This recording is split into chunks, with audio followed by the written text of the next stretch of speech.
Chapter 14, Close Call. After street vibrations, the transmission of my car exploded and I had no choice but to ride my bike, which meant I also had to wear my colors. It was like wearing a target on my back. Random motorists honked at me, flipped me off, and defiantly roared past me. The San Bernardino gang unit had a field day with me and pulled me over, harassing me, as they should have, regarding my gang affiliation, issuing me tickets for failing to activate my turn signal. They snapped photos of my various tattoos and hoped I'd sign a gang card confirming my Vagos membership. I called up Kyle's. I got another one. Meet me at the Taco Bell on the corner. Kyle signed off that she had fixed the faulty turn signal. The charade continued for several weeks until shortly before Thanksgiving on a blustery afternoon, Bubba solicited me for a drug buy. He arranged to sell me cocaine in the back of his shop, Outlaw Tattoo. Kaz met me first in a nearby cafe, handed me a recorder, patted me down for drugs, and gave me $350 in cash to execute the deal. "You okay with this?" he asked, knowing the inherent dangers. The choice to wear a wire or do a deal was exclusively mine. If Bubba decided to search me and found the device, he would not hesitate to put a bullet in my head. No questions asked, investigation over. But it was a risk worth taking because without the ability to preserve evidence, the government had no case. Sure, I shrugged, hoping I sounded more confident than I felt. "We'll be alright. We'll be outside," Kaz said. Wind smacked my cheeks as I pulled my leather jacket closed, but made sure my cut stayed exposed. With my hands shoved in my pockets and my recorder on, I approached Bubba's white Ford Bronco. He left the engine on. He was dressed casually in a Vagos t-shirt, jeans, and sunglasses. I wasn't worried about the actual deal. I had done hundreds in my lifetime, waiting near trash dumps, empty graves, and street corners just to exchange cash for drugs, to see the flicker of relief skitter across the dealer's skinny haunted eyes. But something stirred inside me on this afternoon. Cops often spoke of a sixth sense, an inexplicable vibe that danger lurked. The hair on the back of my neck prickled. My heart beat faster. Traffic flowed noisily on the streets behind me. The parking lot where Bubba idled contained rows of cars and bikes. A gun poked from Bubba's waistband. He had come alone. Without a word, he led me inside his fairly empty shop. Stragglers lingered in the middle of the day. Bubba motioned me toward a small back office. Guns were stacked along the walls and littered the desk. I flashed my cash and he slipped me the cocaine. I tucked the half ounce inside a slim pocket in my leather jacket. It didn't fit in my boot. Within minutes, I steered my bike into rush hour. Anxiety fueled my impatience and I split traffic, my tires riding the white line. The shopping center where Kaz and I had agreed to meet loomed just a few short blocks away. Behind me, Kaz darted in and out of traffic like a dark fish. I changed lanes abruptly and forgot to signal. Marked San Bernardino sheriff's units descended on me with their flashing lights and sirens.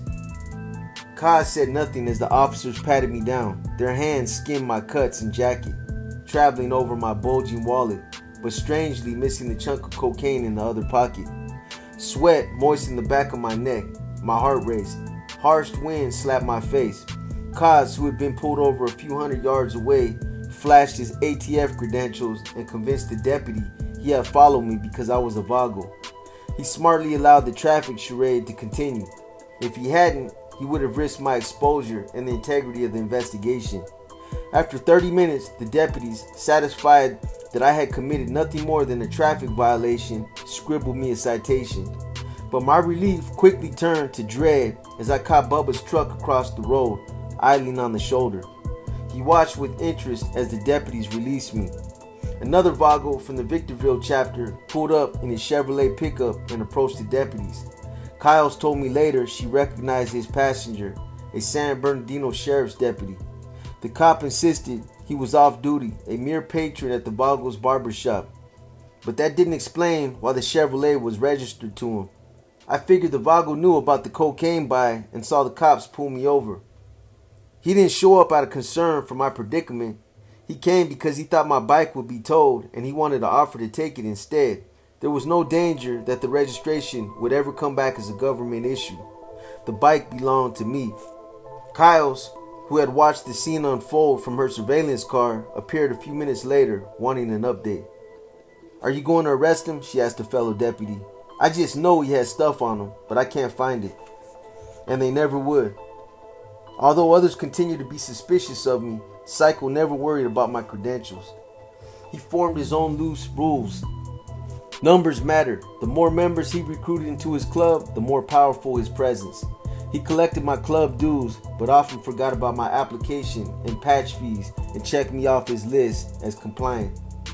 But the fact that I was never busted for the cocaine puzzled everyone, and I had no plausible explanation for my uncanny luck. At least once a week someone challenged my identity, until one rainy afternoon at Garcia's Mexican restaurant, Psycho chewed a mouthful of pulled pork and remarked thoughtfully to Rhino and Headbutt that I couldn't be a cop. I didn't initiate drug and arms deals. I didn't ask for anything or do anything, but in truth, I had been buying drugs and guns from the Vagos every chance I could. I just kept quiet. Headbutt glared at me and inhaled his refried beans. Rhino shoveled sizzling chicken into a fajita. My heart hammered in my chest. I had worked so hard to deflect attention, to be a flawed gangster, one who, unlike a federal undercover agent, didn't attend every planned motorcycle run or participate in every organized criminal transaction precisely because I didn't want to play a criminal. I wanted to be one. I had an advantage. I had already been one. Psycho dipped his taco into a blob of salsa and said, "If I didn't know you, I'd have made you roadkill." He never made idle threats. I took a sip of water, crunched ice between my teeth, and smiled weakly, unprepared for his next bomb. Joanna told us about the letter. He chewed calmly and explained how my girlfriend had worked as a Vagos spy for the first 3 weeks of our relationship. My stomach lurched. Now it made sense why so many of the Vagos thought I was a cop. The room spun. Ice slicked my throat. I couldn't believe it. I thought I had smoothed things over with Joanna. Thought I had convinced her I was studying to be a paralegal.